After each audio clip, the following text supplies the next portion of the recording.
Hi guys, welcome to my next video update. It's been about a week since I did my last one, and in that time I've caught up with about 5 more films, which I'm going to update you on now. As before, it's a bit of a breakdown between DVDs and Blu-rays. I'm not doing them in any particular order. Some of it's off a film list that I'm working on, some of the stuff's just stuff that I want to see anyway. So let's get straight to it. The first film that I'm going to show you is True Grit. Now, True Grit is actually a remake of I think it's 1951 or 1959 film starring John Wayne of the same name. This time it's directed by the Coen brothers, and anyone who knows films know that Coen brothers are legendary. They make fantastic films. They manage to do pastiches of all sorts of genres. My personal favourite is Big Lebowski, but there's always something a little bit off, a little bit kooky in a Coen brothers film. They can be quite intense, as we saw with something like No Country for Old Men, and then they can be quite ridiculous, as you see with something like, well, not Barton Fink, but Hudsucker Proxy, for example. But this is like their first proper shot at making a western. After sort of dabbling into No Country for Old Men, they've gone for this, True Grit. Now it stars Jeff Bridges and Matt Damon and a young girl called Haley Steinfeld, I think her name is. And Haley Steinfeld's actually the main character in the film. She plays a girl called Mattie Ross, whose father was killed by this outlaw after a game of cards or something like that. And this is the Wild West. He's an outlaw. No one's really going for him. And Mattie, she's only 14 years old. She decides she's not going to stand for it. She's not going to accept that her father's just going to be killed by this guy. She's going to go out and get someone to get revenge. So she goes to the town where her father's body's been prepared, and before sending the coffin back home to be buried, she tries to find a local bounty hunter, I suppose you'd call him, to go and track down the killer of her father. And this is how she meets Jeff Bridges' character. And Jeff Bridges plays a character called Rooster Cogburn, who is an aging, legendary bounty hunter who always gets his man. No matter what, he gets his man. When you first meet Jeff Bridges' character, I think you'll have a really hard time understanding a word that comes out of his mouth, because I just couldn't get it. It took me, well, I don't think I got it for the entire film, but he has such a strong Western accent. It's really hard to make out what he's saying. He chews on a lot of the words, to be honest with you. He chews on them, and it's very befitting of the character. He plays the character brilliantly, but it is very, very hard to make out what he's saying. But anyway, back to the story. Therein, she recruits Rooster Cogburn, who reluctantly agrees to go and track down this bounty hunter. Under one condition, she stays at home, but she won't have that. She wants to go with Rooster on the trek. And joining them on this trek is Matt Damon's character, who plays a Texas Ranger, and he joins them on this trek to go and track down the outlaw. That's pretty much it for your storyline, and then it follows their exploits as they go and try and track this guy down. Now, on Blu-ray, anyway, it's very, very visually stunning to look at. The music is quite exciting as well. If you get excited by sort of Western themes like I do, then it is exciting as well. The acting is superb. The dynamics and the conversations between Rooster and Mattie, sorry, that's my phone, between Rooster and Mattie are very, very interesting. And Matt Damon plays quite an interesting character as well, who's a bit of a bastard, but a likeable guy as well. As I say, it is absolutely stunning. Some of the landscapes, some of the Western landscapes are absolutely stunning, for a Blu-ray. And it culminates with one of the greatest showdowns I think I've seen in a Western film. The music swelling in time to it, it's beautiful. I can't tell you too much more about the film because it gives a lot away. It's one of those things very much, as all Coen Brother films are, you just have to watch it to really get the story. Even if I explain the story to you, it might not seem so much. It's just the way that the Coens package it up. That being said, I wasn't overly impressed with it as a Coen Brothers film. When you come to Coen Brother films, you expect a certain standard, and for me, they didn't quite deliver as well as they could have, which is a shame. It is a shame because this could have been a 10 out of 10. This could have been a 10 out of 10, and I know that it got a lot of Oscar nominations. It might have even picked up a few Oscars as well. But for me, the hype didn't quite live up to what I was expecting. That being said, it's still a great film. If you don't like the Coen Brothers, I think you'll probably rate this film higher than I would. But because I like the Coen Brothers, I'm going to be a little bit harsher on them because I think they can do better. So typically, I think if you're not a fan of the Coens, I'd say possibly give this an 8 out of 10. But for me, it's bordering on a 7. It's just made it into the 7 out of 10 mark for me. But I wouldn't say that it's one of their strongest films at all. It definitely isn't. By way of a recommendation, though, If you want something else like that, go and check out the original, of course. But I would also check out any sort of Clint Eastwood Western, particularly, or No Country for Old Men, in fact, because that's quite a dark Western feel. Although by no means is it a Western. But anyway, that's True Grit. I'm glad that I finally watched it, and I probably will be watching it again. That'll be the last time it does that. Sorry, that's very annoying. Right, we're going to go a bit from the sublime to the ridiculous now.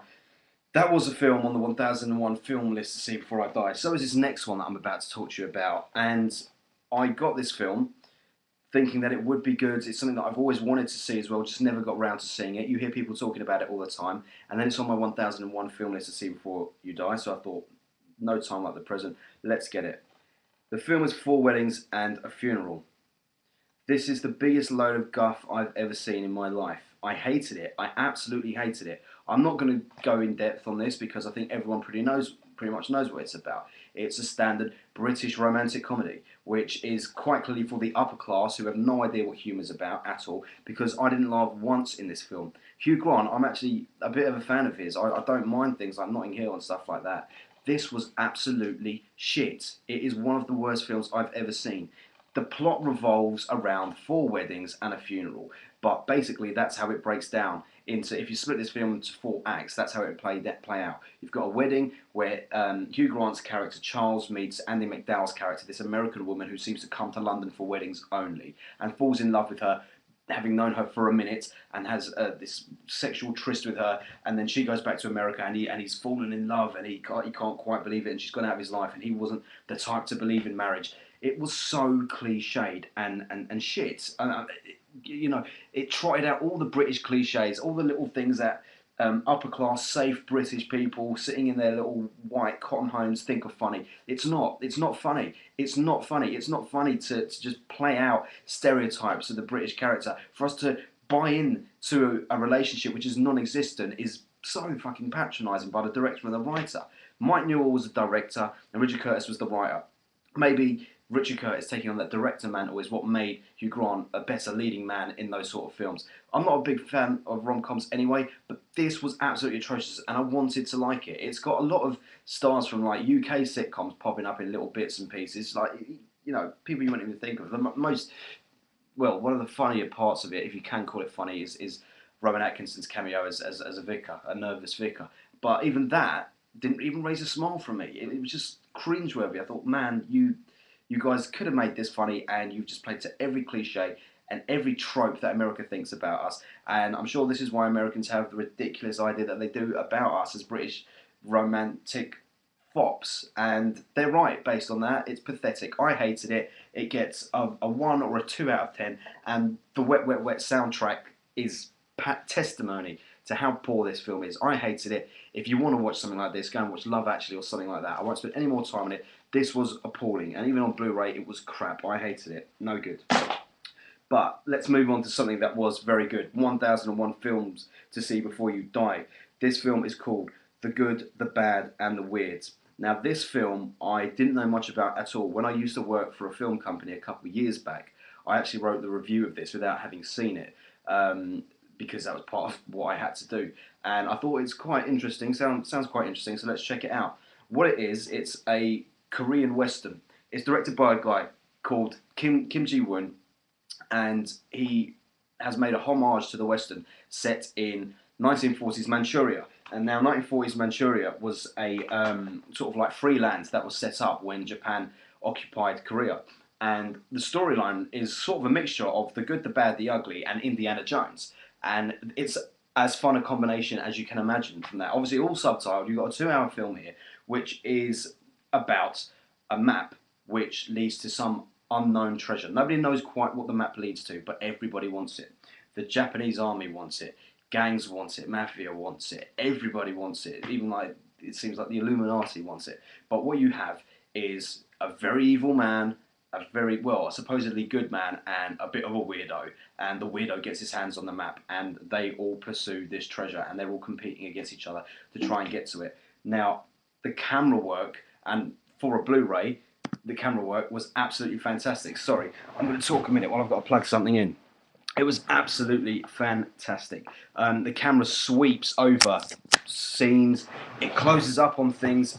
it's one of the best pieces of cinematography I've ever seen in the film, and on Blu-ray it just sparkles and shines, and that's complemented by the fact that the action is so well choreographed. It's like a martial arts film, but without the martial arts. It's that sort of choreography with your Indiana Jones style action. Now the opening chapter of the film, if you want, takes place on a runaway train for about 15 minutes while they're trying to track down this map. It's some of the best cinematography I've ever seen. It's so exciting, it's fun, and the thing is, the action never really lets up. It's not a cliched action film at all, but every 10-15 minutes in the film you have another 5 to 10 minute scenario of people finally trying to get their hands on the map, and someone getting away with it at some point. It's exciting, it's funny, it's gripping, that you care about the characters as well. Particularly the Weird, the guy that they call the Weird. It is fantastic.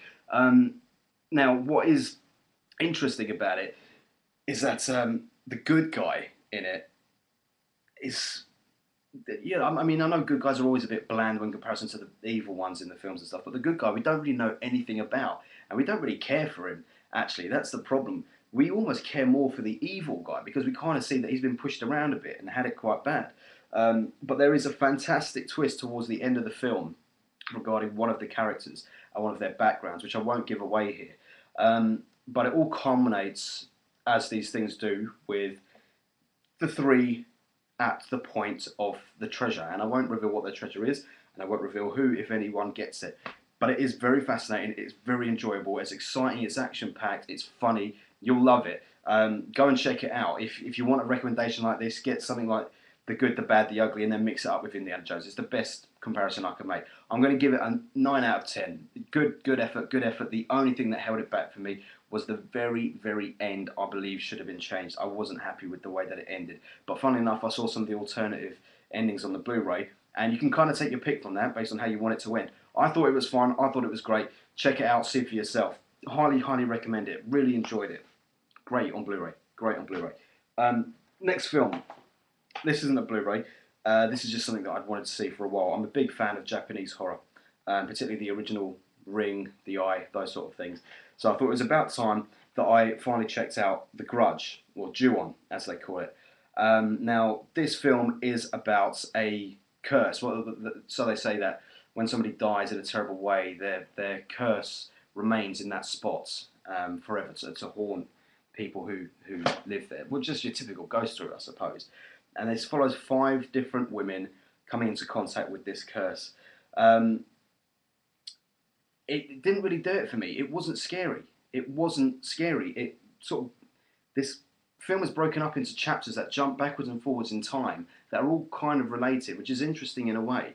But the film is a bit confused with itself because it doesn't quite know where it's going. You'll have 15 minutes on one story, then it will link to another, and then it will link back to another, and then back to the one you were on before. And all the while, it's trying to scare you as well. But it's not scaring you because unlike The Ring, where you've got Sadako coming out of the TV right at the end, which is horrifying, you've got the shocks sort of presented every 5 minutes or so, and there's only so many times you can see a creepy looking pale kid standing by the railings of the stairs, or a woman crawling weirdly down the stairs with all the long black hair over her face. We've seen that too much before now. It's not doing it anymore. I didn't actually find it scary. I found it quite confusing.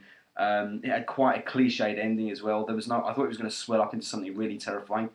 It didn't, and I'm a big fan of those sort of films, so it was disappointing. I know a lot of people liked it, and I'm sure it is better than the Sarah Michelle Gellar remake. But for me, it didn't really know where it was going. It wasn't scary. It was more of like a TV drama or TV horror film than a film that's meant to scare the pants off you. I didn't buy into it. You may do, so each to their own on that one. I mean, I don't want to be too harsh on it because points for trying. I just didn't like it. It didn't scare me. It didn't build up suspense well at all, I don't think. So I even give it a 3 out of 10. I thought it was that poor, but I won't be too much brutal or more brutal on it than that. If you want to see something really scary, then go and check out the original Ring, or the original Eye, or Audition, or something like that. Go for something a little bit harder like that. I wasn't a fan of this at all. Or even Insidious, actually. To throw a curveball in there, Insidious is a good film to watch, which is in keeping with those themes, but much, much better. I wasn't a big fan of it anyway, but that was on DVD as well, so maybe I'm biased against it because it was on DVD, but I shouldn't be that way. Anyway, this is the last film I'm going to show you now. This one again on my 1001 film list, See Before You Die. This is a Blu-ray. I've surprisingly never heard of this before, despite the cast. And it's a film called Glory. Now, this film, I think, was made in 1989. It stars Matthew Broderick, Denzel Washington, Morgan Freeman, and Cary Elwes. And it's set during the Civil War, and it's with the Confederates and the Unions, and we all know what was going on there with regards to the Confederate states with the slave states who didn't believe in Abraham Lincoln's vision that black people should be free from slavery. Whereas you've got the Union who are totally in support of the president and fighting for that freedom. This film is actually about Matthew Broderick, who commands the first black regiment to take part for the Union. And Morgan Freeman signs up and Denzel Washington signs up, and he has to lead them into battle. Now, the first 10-15 minutes of this film, I thought, man, this is overly sentimental. You've got your first initial 5 minutes of war footage, and you've got swelling music, horns blowing, triumphant stuff. I thought, man, this is so overpowering. It's so cliche. Give us some story. Give us something that we can buy into. And then luckily it did that. 50 minutes in, it took it 15 minutes, but then it gave story. And man, did it deliver. This isn't a film about the typical harmonious stuff between black people and white people, or between all races. This was quite true to life in many ways. What you had was the fact that Matthew Broderick was going to lead this black regiment out to fight for the Union, yet these black people who'd signed up so eagerly because they wanted to fight, they wanted to be on the front line defending their rights, you have a white man who is technically enslaving these black men, because from his drill sergeants to the way that he treats them, they obey the white man, and they live in squalid conditions. Like, they don't have boots, they have really crap boots, their feet are getting all cracked up and bloody. And it's really beautiful in the way that it progresses from that stage, from that acknowledgement that this is almost like slavery and this is what we're fighting against, to bringing them into a unit, and Broderick bringing them in almost as a family. And everyone around Broderick is saying, yeah, you've got a silver spoon, you know you've been handed this task of leading these men, but you know they'll never actually fight on the front line, they can just do the manual labour for us. And the black regiment catch wind of this, and that some hostility seems to grow. And there's a particularly brilliant scene where they're queuing up for their wages, or the black regiment are queuing up for their wages, and Matthew Broderick has to take to the stage in front of them all. And he says, when you all signed up, you were told that you would get $12 a week for partaking in this regiment. We've been informed that as you are a Negro regiment, you're only going to get $10. And then there's this unease in the crowd, and there's a lot of grumbling, but then people fall into line to go and collect their wage slip. And Denzel Washington, who's like this boisterous young black guy, he's a bit of a black militant, is like, how can we take this? No, we don't want this. Tear it up, tear it up. And he's encouraging everyone, tear your wage slip up, tear your wage slip up. And then a lot of discontent starts happening. All the black people start ripping up their pay slips. And then Broderick's still up on stage, and he calls order, and he says, if none of you will take a wage slip, then none of us will either. And he rips it up, and it's a beautiful, beautiful moment. Now, that is very easy to over-sentimentalise that, particularly with the way the music was working at the beginning of the film. But that doesn't prolong for much longer, thankfully enough. It really does come down to human emotion. And it's excellent, and it builds up with a lot of heart. There is a lot of heart, and the interaction between particularly Denzel Washington's character and Morgan Freeman's character. Morgan Freeman, a lot older and wizened black man who's doing this because he believes in it and he wants it, whereas Denzel Washington is just angry at everyone. He's angry at the white man, he's angry at the black man, he's just angry. And the dynamic between them is fascinating. Also fascinating is Matthew Broderick's relationship with one of his soldiers called Thomas, who was actually a servant in his father's house. And there's a very interesting dynamic that plays out there once Thomas becomes part of the regiment, and the relationship that they then share. I thought it was absolutely brilliant. It's such a good story. It's very heartfelt, and it's based on the true story of that regiment. I think if you're into war films, it's maybe not the film for you, because it wasn't heavily a war film. This isn't Saving Private Ryan. This isn't The Thin Red Line. This is a heartfelt film which can be a little bit sentimental in places, but ultimately at its core has a very pure and quite refreshing message about racial harmony, not in an in-your-face way, not like something crap like Crash, which I hated. It's not like that at all. This is very well built up, very sentimental. Sorry, not very unsentimental, with touches of heart in places. And it all builds up to a climax, which I won't reveal here, but it really brings the whole piece. There's no other way it could have ended. It brings the whole piece together. There's some brilliant acting in it. Denzel Washington got his first Oscar nomination for this film. You probably haven't heard of it either because it went under the radar for some strange reason. But go and check it out. It's really, really good. I'll give that a 9 out of 10. I enjoyed it that much. I really did think it was good. And because I hadn't heard anything about it before, wasn't even aware of its existence, it came as a really nice surprise. So 9 out of 10 for that. By way of a recommendation for that, it's really hard. I haven't seen the film, but I've heard talk of people saying this is a lot like The Last Samurai, the Tom Cruise one with the Chinese army or Japanese army. I don't know about that. I'm not going to comment. I'm not a big fan of that sort of film, so I don't know. But for this, it's really hard to come up with a recommendation because it's quite unique. So I'm going to leave it on that one. But go and check that out. Out of the 5 films that I've reviewed here today, I would probably suggest you go and check out The Good, The Bad, The Weird. That would be my pick of the week. So go out and check that one out as and when you can. That's it from me for this week. Thanks for watching, guys. Please keep subscribing. Thank you to those who have subscribed and liked and viewed the videos so far. Hopefully I'm going to keep churning these out for you, so keep letting me know what you want, what you like. If you don't like things, just let me know. It's cool. Until then, I'll see you next week. Cheers, guys. Thank you.